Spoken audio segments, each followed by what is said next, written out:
हसरतों पर काल बनकर मंडरा रहा था। लड़की पर आए दिन फफ्तिया कसता, छेड़खानी करता। बस फिर क्या, परेशान उस लड़की ने मौत की मंजिल चुन ली।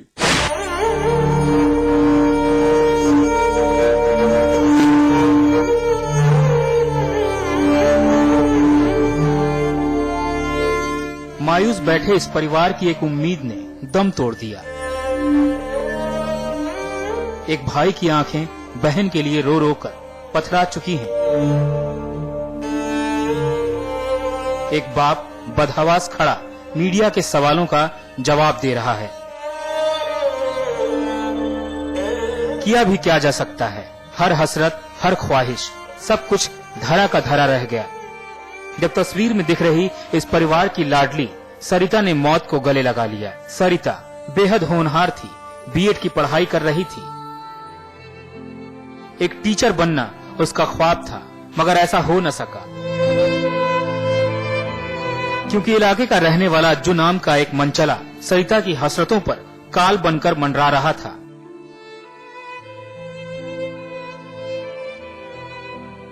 और आज उसी का नतीजा रहा कि सरिता ने अपनी हस्ती खुद मिटा डाली।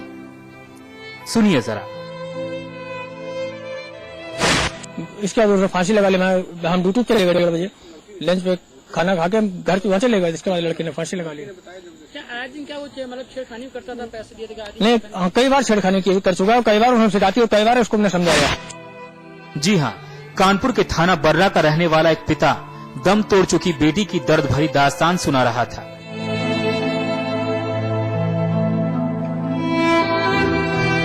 सरिता की मां पहले ही इस दुनिया से अलविदा कह चुकी थी। पिता ने बेटे विशाल और बेटी सरिता की परवरिश का जिम्मा संभाला।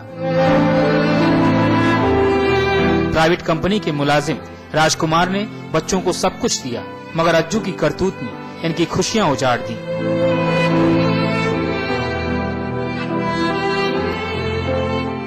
पीड़ित परिवार की माने तो अज्जू फफ्तियां कसता था, छेड़खानी करता था। और हद तो तब हो गई जब वारदात के वक्त अज्जू इनकी बेटी को जबरदस्ती एक जगह उठा कर ले गया, बदतमीजी की। मगर परिवार की इज्जत का डर सरिता को सता रहा था और बदहवास घर पहुंची सरिता ने कमरे की छत से लटके कुंडे में फांसी का फंदा बनाकर खुदकुशी कर ली। मेरे भाई राजकुमार ने मुझको बताया कि मेरी लड़की ने फांसी लगा ली है और पड़ोस का अज्जू दीक्षित है जो जबरन खींच के ले गया, तेरी इज्जत लूटूंगा, और जबरन खींच के ले गया। जब दरवाजा खोला तो दोनों अंदर थे। मेरे भाई ने अपनी लड़की को छुड़ाया। छुड़ाने के बाद उस लड़के को 1-2 झापड़ मारे और इस बीच अंदर उस लड़के ने क्या किया क्या नहीं किया उसकी एफआईआर मेरे भाई ने की।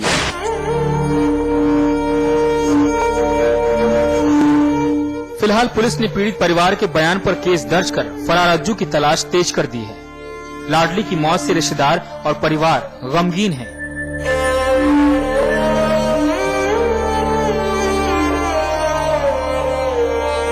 लेकिन ये वारदात फिर साबित करती है कि सड़ चुकी मानसिकता के लोग अब भी इंसानियत कलंकित करने से बाज नहीं आ रहे। अश्विनी निगम, कानपुर, समाचार प्लस। लालच जब इंसान पर हावी हो जाए तो हर रिश्ते की बुनियाद डगमगा जाती है। क्या अपने क्या पराए, भाई अपने भाई का दुश्मन बन जाता है। और लालच की लगाम थाम इंसान जिस राह को तय करता है उसका नतीजा खूनी होता है। आप भी देखिए लालच का खूनी रंग।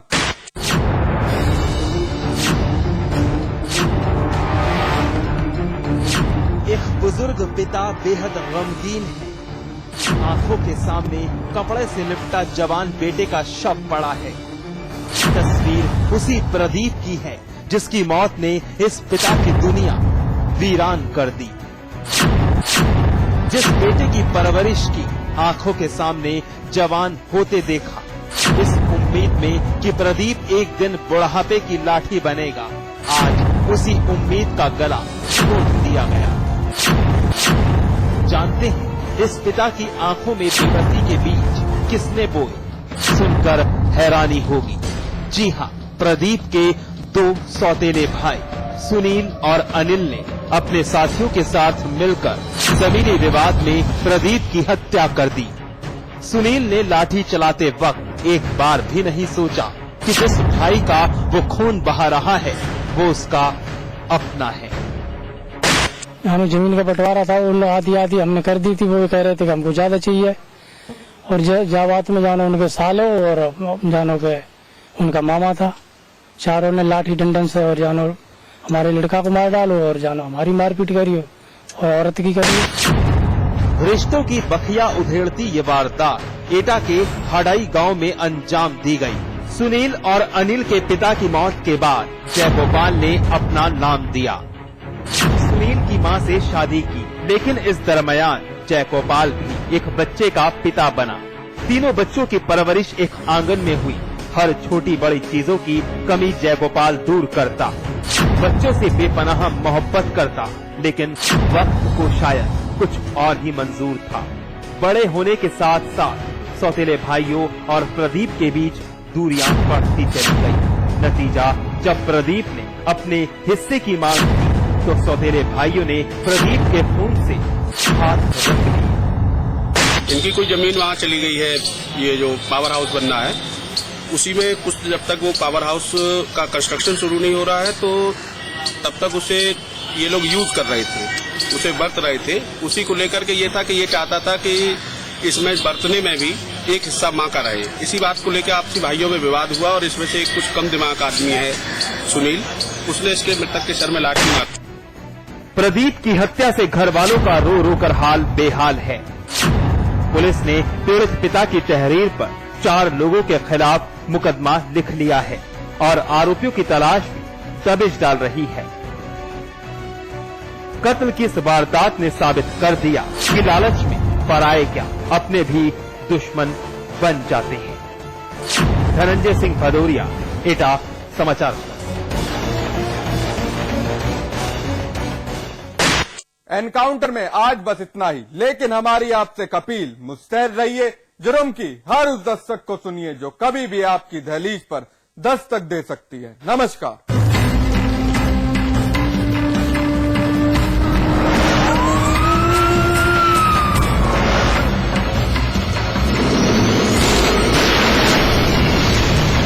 Fly me to the moon, let me swim among the stars. You are what I see, all that I worship. Fly me. North Eye, live closer to the moon. Supertech, yours for life. आपदा के 1 महीने बाद उत्तराखंड में जारी राहत और बचाव के कार्यों की जमीनी सच्चाई की जांच पड़ताल देखिए ग्राउंड जीरो, कल दिन भर सिर्फ समाचार प्लस पर। Julie, my love of my life. Julie! उंगली खुजली ने प्लान बनाया क्विकली और पाइप दबाया क्वाइटली।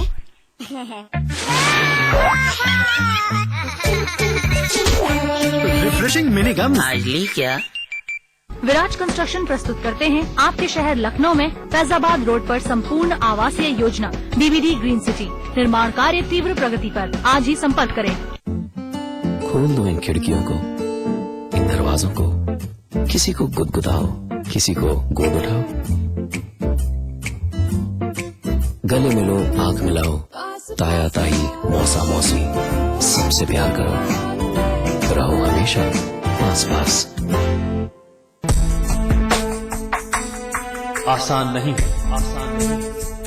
हर खबर की जड़ तक जाना, हर हाल में संयम बनाए रखना, संयम बनाए रखना। बड़ी हस्तियों से बेबाक और निर्भीक चर्चा आसान नहीं।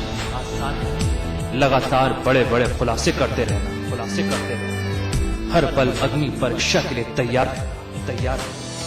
आसान नहीं है सच की राह पर चलते रहे, पर अगर साथ हो आपका तो कोई भी चुनौती बड़ी नहीं। समाचार प्लस, खबर वही जो हमने कही। JB Institute of Technology, Dehradun, the best institute of engineering with best faculty and good infrastructure. JB Institute of Technology, inspiring minds, transforming lives. NH72 Chakrata Road, Dehradun. Media का एक महारथी जो बखूबी समझता है सत्ता के मोहरों की हर चाल, जिससे कभी छिप नहीं सका राजनेताओं के दिल का हाल, जो जानता है हर सच को सामने लाना, जिसे जनता ने भी अपना प्रवक्ता माना। देखिए अमिताभ अग्निहोत्री को सिर्फ समाचार प्लस पर। खबर वही जो हमने कही।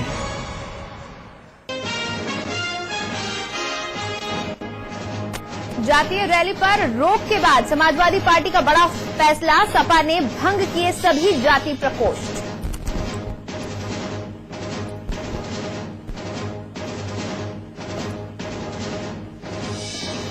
नरेंद्र मोदी के बुर्के पर उठा राजनीतिक बवंडर, बयान पर कांग्रेस ने लिया मोदी को आड़े हाथों, कहा सेक्युलरिज्म का बुर्का सबको साथ लेकर चलता है, जबकि सांप्रदायिकता का पहिया कुत्ते के बच्चे को भी कुचल देता है।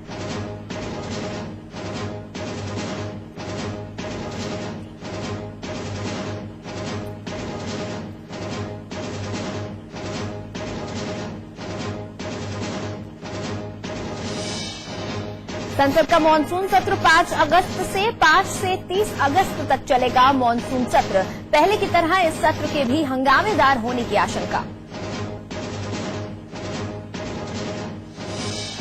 बोधगया बम ब्लास्ट के लिए केंद्र और राज्य सरकार दोनों जिम्मेदार। बोधगया पहुंची बीएसपी सुप्रीमो का बड़ा बयान, कहा दोनों सरकारों ने नहीं निभाई जिम्मेदारी। लखनऊ में हौसला अभियान की शुरुआत, प्रदेश में जच्चा बच्चा के स्वास्थ्य को लेकर शुरू किया गया अभियान। 2 साल तक के बच्चों की सेहत की मॉनिटरिंग करेगी सरकार। उत्तराखंड में आ सकता है 8 रिक्टर स्केल तीव्रता का भूकंप। एनजीआरआई और स्टैनफोर्ड यूनिवर्सिटी ने प्रदेश सरकार को दी चेतावनी, टिहरी और दूसरे डैमों को भी नुकसान का खतरा। यूपीपीसीएस परीक्षा में रिजर्वेशन के विरोध में छात्रों ने जमकर किया हंगामा। छात्रों ने लोक सेवा आयोग के दफ्तर पर किया पथराव, बसों और दूसरी गाड़ियों में भी की तोड़फोड़। ग्रेटर नोएडा एक्सप्रेसवे पर रफ्तार का कहर, डिवाइडर से टकराई कार, एक ही परिवार के 4 लोगों की मौके पर ही मौत, 2 गंभीर रूप से घायल।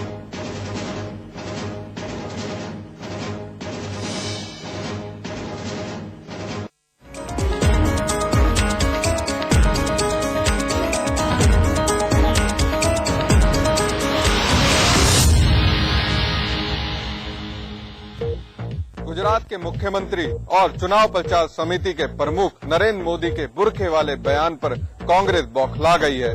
मोदी के ताने पर कांग्रेस के वरिष्ठ नेताओं ने कड़ी प्रतिक्रिया जाहिर की। दिग्विजय सिंह ने मोदी को असली फेंकू बताया, वहीं मनीष तिवारी ने मोदी पर तीखा हमला किया। राजीव शुक्ला ने मोदी के इस बयान पर कहा कि अगर मोदी को धर्मनिरपेक्ष शब्द पर आपत्ति है तो फिर उन्हें संविधान पर भी आपत्ति होगी। संविधान में धर्मनिरपेक्ष शब्द दिया गया है, सभी ने इसे स्वीकार किया है। अगर वह संविधान में दिए गए शब्दों का मजाक बनाते हैं तो इसका मतलब है कि उन्हें संविधान पर यकीन नहीं। भारतीय राष्ट्र में तो वैसे भी उनकी आस्था नहीं है। गौरतलब है कि मोदी ने पुणे में पार्टी वर्कर्स को संबोधित करते हुए कहा कि कांग्रेस पर जब जब संकट आता है वह धर्मनिरपेक्ष का बुर्का पहनकर बंकर में घुस जाते हैं। सुप्रीम कोर्ट ने श्रीकांत शर्मा की कैग पद पर नियुक्ति किए जाने वाली याचिका को खारिज कर दिया है। प्रधान न्यायाधीश मुमताज कबीर की अध्यक्षता वाली पीठ ने याचिकाकर्ताओं से कहा है कि वे उच्च न्यायालय से संपर्क करें जो इस मामले से निपटने में समान रूप से सक्षम है। याचिकाकर्ताओं ने पूर्व मुख्य निर्वाचन आयुक्त एन गोपालस्वामी और पूर्व नौसेना प्रमुख एडमिरल सेवानिवृत्त आर.एच. साहिलियानी शामिल हैं। याचिका में इस आधार पर शर्मा की नियुक्ति को खारिज किए जाने की मांग की गई थी। इस नियुक्ति का चयन बिना किसी चयन समिति के और बिना किसी मापदंड के और मूल्यांकन और बिना किसी पारदर्शिता के मनमाने तरीके से की गई है। 9 याचिकाकर्ताओं ने सुप्रीम कोर्ट से अपील की थी कि इस मामले में एक चयन समिति का गठन किया जाए। 163 साल का लंबा सफर और भारत के करोड़ों लोगों तक संदेश का जरिया बना टेलीग्राम अब अतीत बनकर रह गया है। 14 जुलाई की रात 11:45 पर काउंटर बंद करने के पहले आखिरी तार के जरिए कांग्रेस उपाध्यक्ष राहुल गांधी को संदेश भेजा गया। उसके बाद काउंटर बंद कर दिया गया। यह आखिरी तार था। इसके बाद अब कोई टेलीग्राम किसी को नहीं जाएगा। भारत में पीढ़ियों से